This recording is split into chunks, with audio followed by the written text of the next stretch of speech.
शहर के मशहूर साइकोलॉजिस्ट देवेन मेहरा का क्लिनिक। देवेन की उम्र ज्यादा नहीं, महज 26 साल की थी। उसने अमेरिका से पढ़ाई की थी और अब यहाँ अपने वतन में आकर अपनी सेवाएं दे रहा था। देवेन दरअसल देवकी लाल के घनिष्ठ मित्र रतन लाल का बेटा था। रतन खुद भी डॉक्टर थे और शहर में उनका बड़ा सम्मान भी था, और अब उनका बेटा भी उन्हीं के नक्शे कदम पर चलते हुए उनके नाम को और आगे बढ़ाने का काम कर रहा था। वो और छाया बचपन के दोस्त भी थे, लेकिन बड़े होने के बाद अपनी अपनी व्यस्तता के चलते उनमें काफी समय से बात तक नहीं होती थी। उमा देवी ने उससे आनू की हालत बयान की और रिक्वेस्ट की कि यह बात बाहर न जाने पाए। उन्हें अपनी बच्ची के बदनाम हो जाने का डर सता रहा था, कहीं लोग आनू को पागल न समझने लगें। देवेन फौरन उनके साथ उनके घर चलकर आनू को देखने के लिए तैयार हो गया। घर कर देवेन ने पाया आनू अब पहले जैसी नहीं रह गई थी। रात रात भर जागते रहने के कारण आंखों के नीचे काले घेरे पड़ गए थे, चेहरे की चमक जाती रही थी और शरीर भी बेहद कमजोर लग रहा था। निखिल ने प्यार में मुस्कुराते हुए कैसी हो मिस चार्निंग? अनु उसे देखकर चौंक गई थी।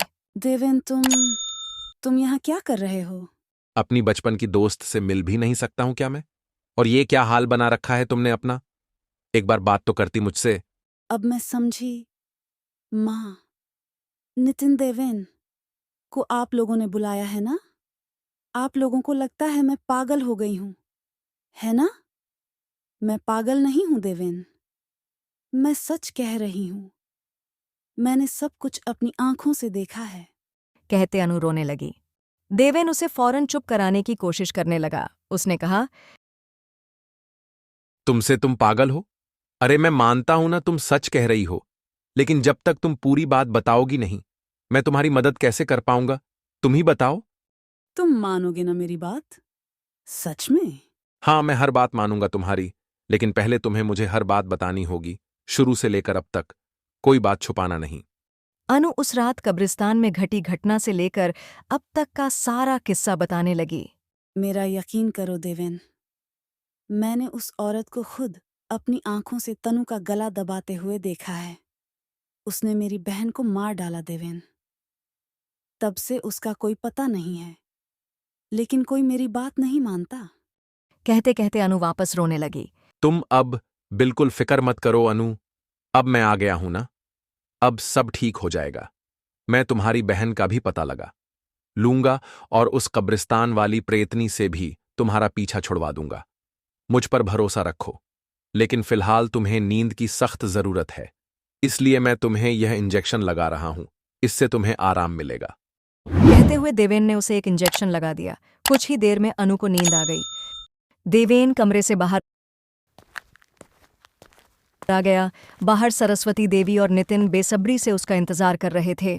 अनु उस रात कब्रिस्तान वाली घटना से गहरा सदमा पहुंचा था। शायद इसलिए उसे ऐसी चीजें दिख रही हैं, या वो इमेजिन करती है।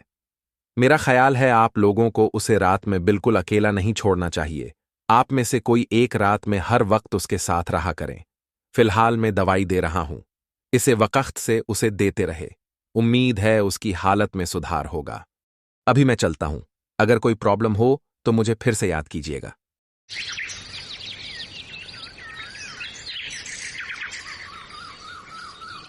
एक हफ्ते बाद देवेन फिर अनु से मिलने पहुंचा।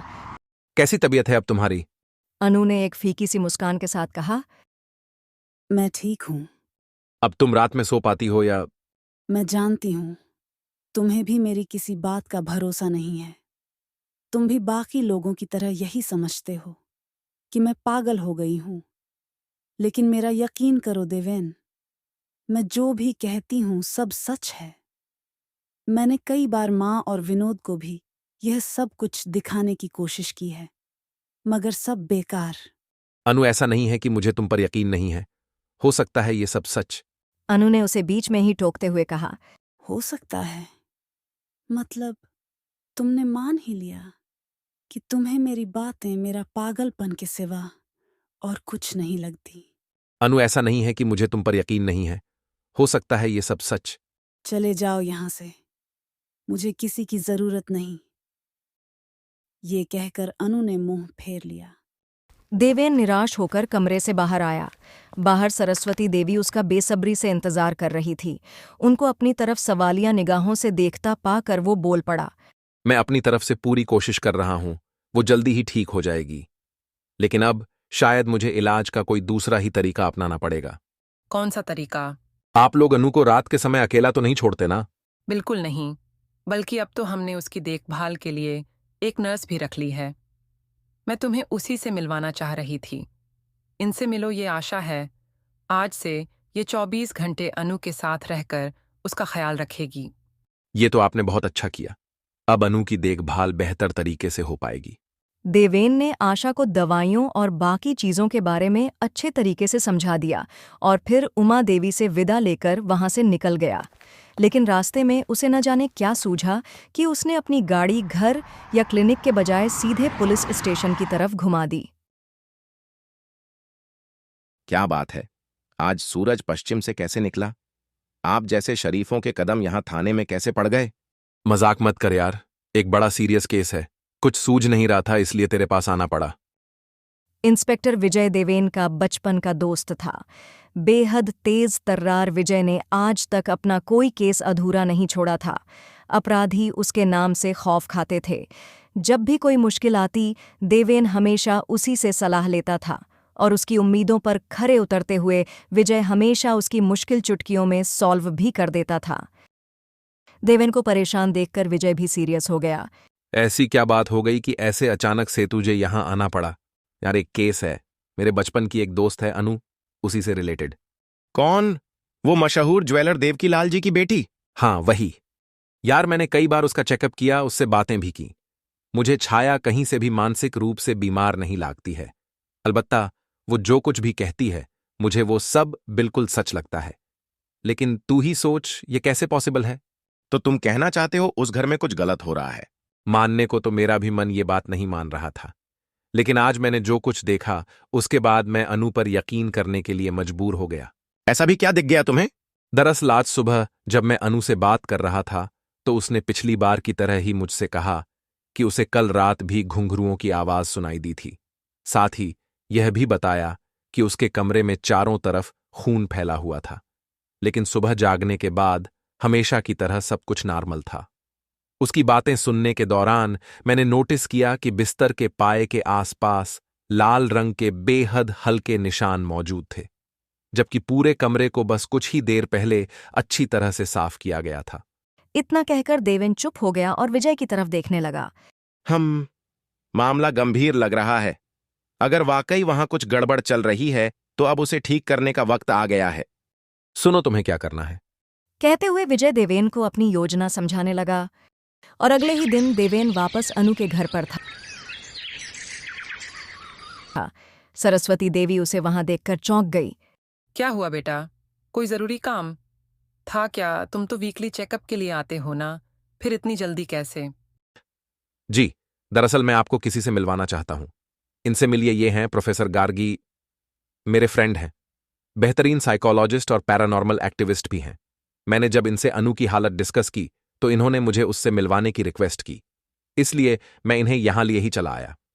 लेकिन बेटा, इसकी क्या जरूरत थी? मैंने आपसे पहले भी कहा था ये बात किसी को। आप बेफिक्र रहें, मैं यहां बस अपना काम करने ही आया हूं। यहां की कोई भी बात बाहर नहीं जाएगी।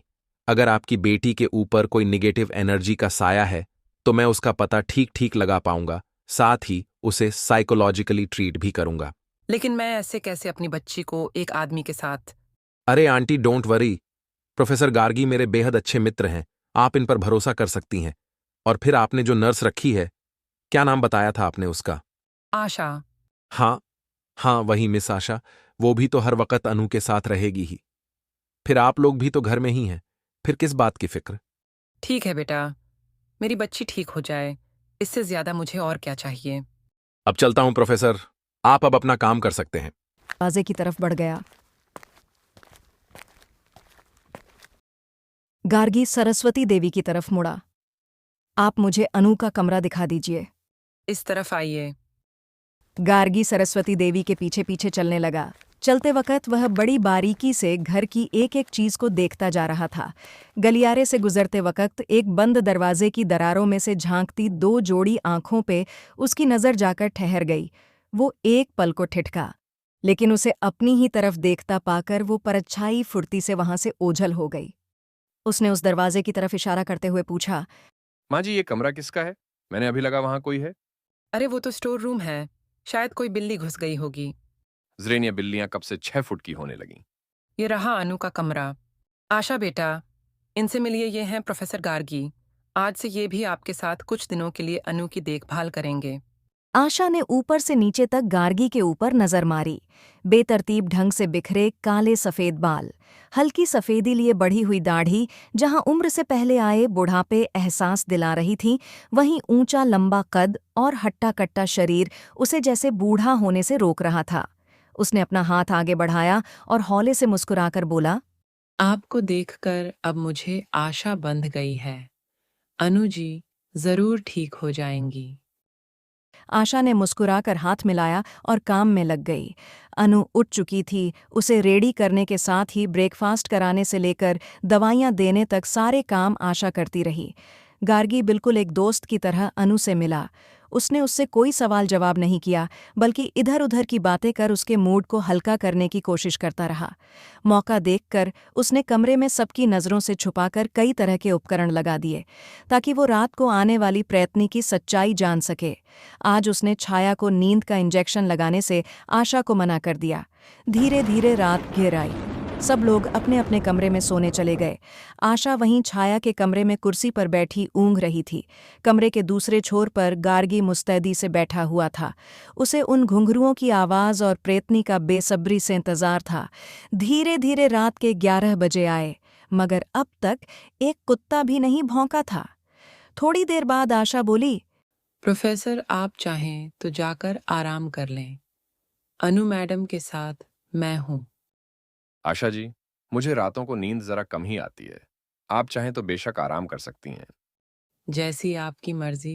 कहती हुई वापस कुर्सी पर ही बैठे-बैठे झपकी लेने लगी। वातावरण में गजब का सन्नाटा पसर गया था। धीरे-धीरे रात के 12 बज गए। गार्गी को उम्मीद थी शायद अब कुछ हो, लेकिन कुछ नहीं हुआ। देखते ही देखते 2 बज गए। गार्गी कमरे में इधर-उधर टहलने लगा। एक बार को उसका मन हुआ बाहर गलियारे का भी मुआयना कर ले, और खासकर उस स्टोर रूम का जहां उसने वो परछाई देखी थी। लेकिन रात को छाया को 1 मिनट के लिए भी अकेला छोड़ना उसे सही नहीं लग रहा था, सो उसने ये ख्याल छोड़ दिया। पूरी रात आंखों आंखों में ही कट गई, मगर कुछ नहीं हुआ। सुबह हो गई।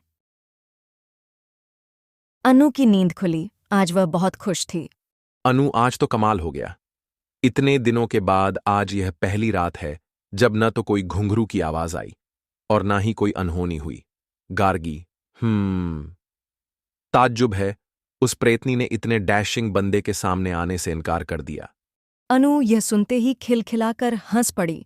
इतने दिनों बाद इस घर में उसकी हंसी गूंजी थी। सरस्वती देवी की तो खुशी का ठिकाना नहीं था। अनु गागी का हाथ पकड़ लिया और बड़े ही भावुक स्वर में बोली, थैंक यू। मैं शाम को फिर आऊंगा। जरा एक नींद पूरी कर लूं, वरना रात को प्रेतनी को क्या मुंह दिखाऊंगा। अब तो यह रोज की बात हो गई। अनु रोज रात को बिना किसी नींद की दवाई के आराम से सोती और गार्गी रात भर जागकर कुछ अनहोनी होने की उम्मीद करता रहता, मगर उसे रोज ही निराशा हाथ लगती। आखिर मेरे आते ही ये प्रेतनी कौन से कब्रिस्तान में जा डुबकी? सामने क्यों नहीं आ रही है ये?